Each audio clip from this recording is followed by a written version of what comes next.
no videos for a while, so I thought it's time to give you a bit of an update. First of all is Alan are sponsoring my sailing for this season at least, and we're just heading down to the club, and I was going to show you some little neat rigging things that I'm doing with the blocks that Alan have very kindly sent me, so we'll have a look at that, a little bit of rigging geekery. The second thing was just to give you a little bit of an update on the season and basically why you've not seen any videos from me, and that's because I've been doing my own sailing, and yeah, it's taken up quite a lot of my evenings. Been learning to windsurf as well, so that's kind of been me for the last few months. Just heading to the boat for an evening sailing, and yeah, not the normal rigging kit I've got, but that's because of some of the sailing I'm doing. It's been a little bit windy, and yeah, unfortunately went through a 200 mast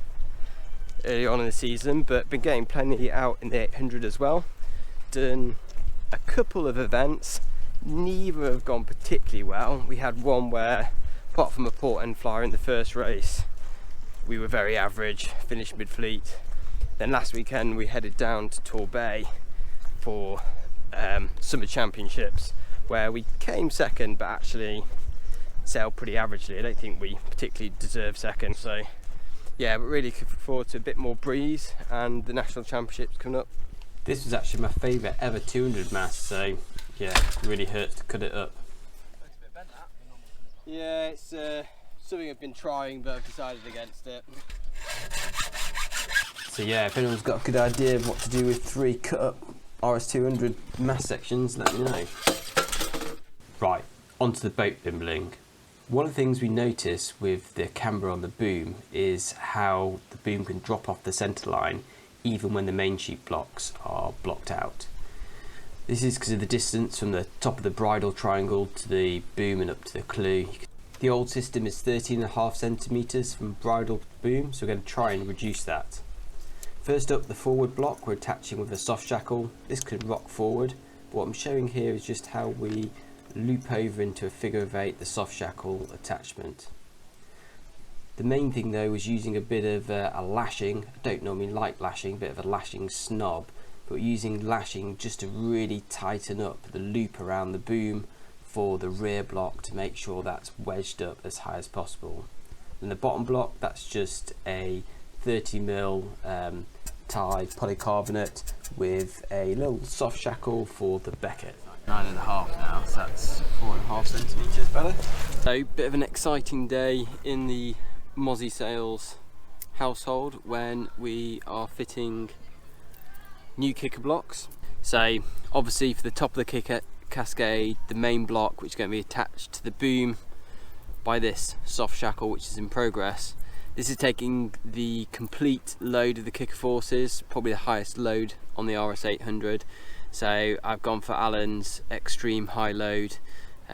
This is the 30mm block, CNC'd holder, then that's aluminium, then it's a steel sheave, steel bearings, ultra tough block. This is the one all the Moffies use. So what separates this beast of a block from the rest is the yellow washer you can see in yellow in the centre of the exploded diagram. That's a peak washer, and what happens as the block reaches its maximum working load of a frankly ridiculous 500 kg, that washer starts to take the load of the block as the bearings are compressed. This prevents damage to the bearings, it prevents damage to the race, and is what facilitates the ridiculous braking load of 1,250 kgs. Is it overkill for the RS800 kicker? Possibly, but it's beautiful engineering. But I've actually got this one as well, which is going to be the next block down the cascade. Quite interested to see how this fares, kind of same housing as the rest of the tie blocks, but it's got this steel sheave.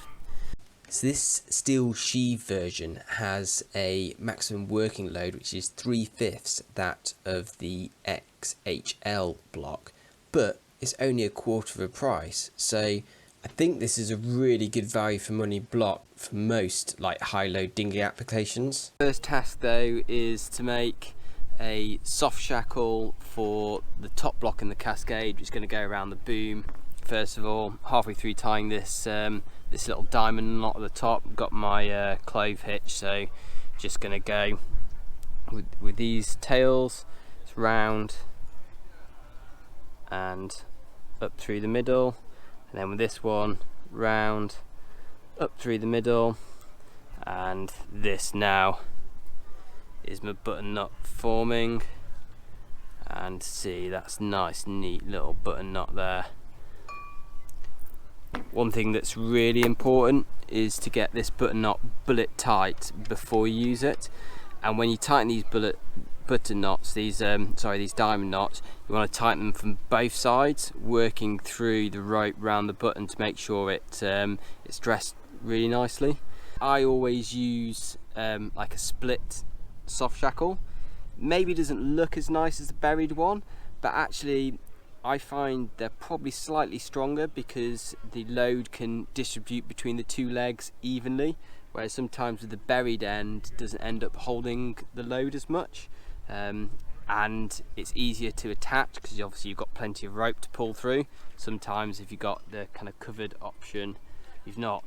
But finally, the big reason I use these, and you'll see I'm attaching to quite a kind of large radius boom, is I want to be able to do a kind of a figure of 8 attachment running through itself to the block, so I can get this crossover, and that crossover will sit in the block like that. What I see with a lot of people with these button knots to tighten them up is, well, first of all, some people don't tighten the button knot at all.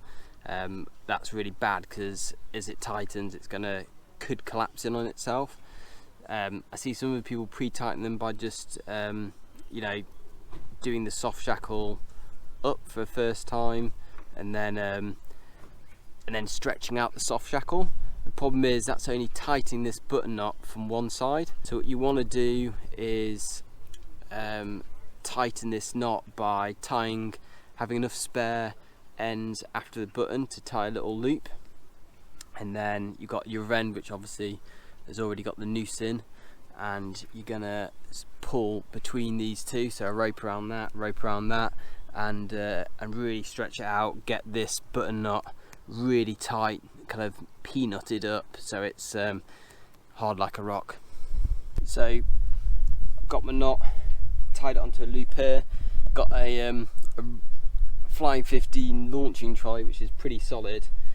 Tied a loop to this end, and then I've just got a screwdriver through the noose of the soft shackle to pull this end, and the trick is to really shock it tight.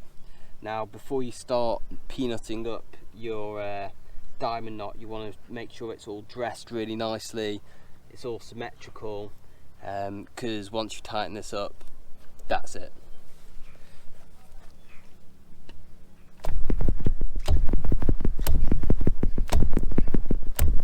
This button nut now is nice and symmetrical, and it's super tight.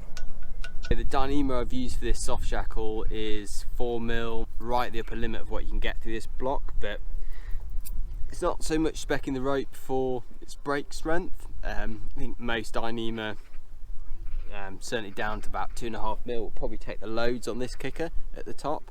But it's more the stretch, so just the thicker the rope you go for, the less stretch you have, so I want a real kind of rigid end to this control line.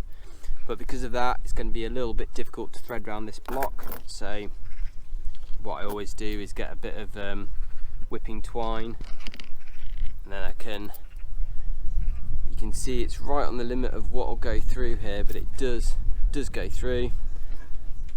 I want to use the basically the strongest line I can get in here, the least stretch and creep. And now it's probably a bit more obvious whilst I've used the kind of double strand soft shackle. I've got quite a wide boom to go around, and if I attach it like that around the boom, see these two sides are pulling out on the block, which is going to cause me a few issues. So what I can do with these double strands is just flick through, go through each other, so see how the strands cross over, You can see how the loading on it is really nice with the crossed over strands. On the next block down now in the Cascade, this one with the steel sheave but the plastic casing, and you'll see if you look at how this lines up, if you don't get this splice right down into the neck of the block, these two lines are going to be wanting to open up the block, pull this plastic apart, and that's not how the block is supposed to be loaded. So what you need to do is get this splice. When you do it up, you want to pull the tail end of the splice up this way, slide down the berry so that the berry and the splice is right in this neck of the block, and that's where you're going to get your maximum strength from. All the load then is just going straight into the sheave. There'll be no load taken by the plastic of the block. There we are, all finished on the kicker. Calibration mark still in line. New blocks on. Got the little crossover on the top of the kicker as well. And then, not sure if you can see that, but moving to these little Allen friction rings on the take-up system. Like, these are great because they are super strong, but actually they're also super light, super simple. In a salty environment, you know, they're going to be fine and nice and cheap. So I think they look quite nice on there. So I hope you've enjoyed this little day at the Sailing Club boat bimbling with me. Check in again soon for a little bit more kind of professional sailing chat. I'll try and get the boys back on the show as well. Catch you soon.